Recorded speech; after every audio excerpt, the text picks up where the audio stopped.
from the blue side, as well as Todak on the red. Now starting off here, we're looking at what Vin has to take off on the table, and it will be the Masha negating members of Todak from going in for that split push. I absolutely agree with the Masha ban. Xbox is a typical opening, but Masha, you are stopping Todak from going for that direct Hellcat Masha, the Masha +1 split push composition. And if you're Todak right now, you should be expecting this to happen because RRQ, they have been watching Todak show a lot of their hands in that Group C fight just to secure this first place. And if anything, they need a backup plan to deal with RRQ. That's right. And starting off right here, I really want to point out one thing that ICBB112 did mention, where RRQ, of course, did pick up Boxia a couple of times and kind of have this sort of trend being set by them towards other teams as well. Now, Rock is being removed, being one of the most solid frontliners right up there. Loving that little bit of that Simpson mask going over on its side, but my eyes are fixated on this Kufra pick because this is going to be a really vital pick for RRQ. Exactly, and I believe I also mentioned both to you, NIC Baby 1-2, during the group stage, that as the further we progress down this World Championship, the further the ban and picks for all the other teams is going to transpire. Kufra is getting led through because teams are not directly trying to counter what the enemy is trying to do. And you can look at Todak right now, instantly the Hellcat and the Archive locked in for them. Hellcat was one of the pillar of Todak's draft. It's going to be on Chiku.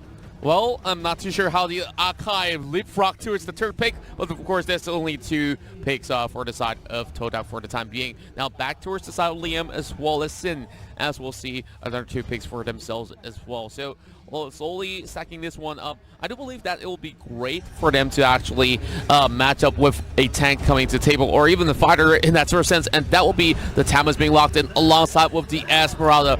Really safe choices, if I must say, and Esmeralda has been frequently being banned out during the group stages as well. Now, speaking of Boxer, that will be E1 here securing that one for Team Todak. Yeah, and you talk about the trendsetter from RRQ. They did play the Baxia, I believe, against Evo Singapore in Group A, the direct counter to Hylos.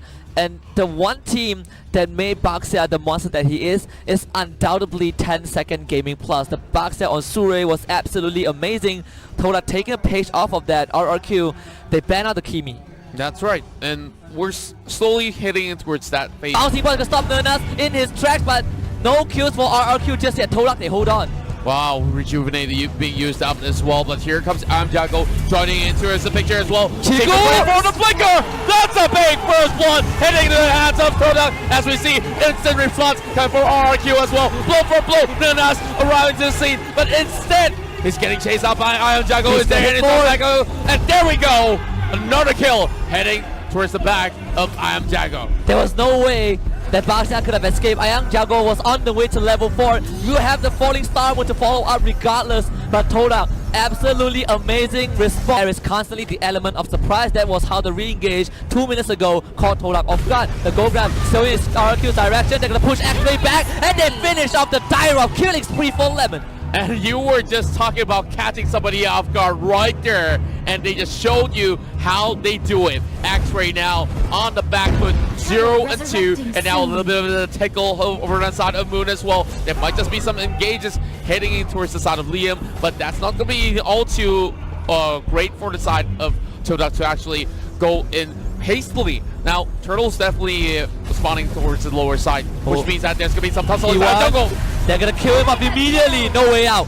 Mega kill for Lemon. They will try to zone out Nernas. RRQ going for this turtle. The one way to beat the speed push composition is to get those turrets early on, is to force them to team fight with a man disadvantage. And RRQ, they are doing everything right. Now, sieging on the middle lane, but guess what? They found Moon, and they send Chang'e back to the Moon indeed. Chico trying to run away with the Darkest Falls, and he will be able to get out, but Ayam Jago is waiting. Jago. Chico, they want some fruits. RRQ is hungry. They will find a mega kill for the Esmeralda. Ayam Jago now 4-0. We're seeing a little bit of that change of tides as we see RRQ now getting a little bit of that slightly, only 2k of the difference, but Ayam Jago trying to set up the dive, but there's no... Gonna play this slow. The split push continues from Todak. This is where Dyrov starts to be effective, pushing out that bottom lane. You peel RQ away from the rest of the team, you might win, but Moon, the flicker comes up, but Sin is not gonna let him get away. They slay the jungler once again. They were all two split up, and now they're also having a rival towards the bottom side, which means that the split push is rendered useless. And then that's now getting chunked out by Ayam Jago. There's no escaping from this, but he's just buying enough time. And meanwhile, there's still something happening over mid lane. Yeah, and the arrival also another factor. If you look at this replay brought to you by Ryu Mobile, there was nothing that that Todak can do. They do get the kill onto a member of RQ, but to what avail? The arrival stops the split push. As long as you are able to match Todak in terms of their map presence, you have no problem stopping that from happening. And X-Ray, he cannot fight. He's not ready to fight anytime just yet.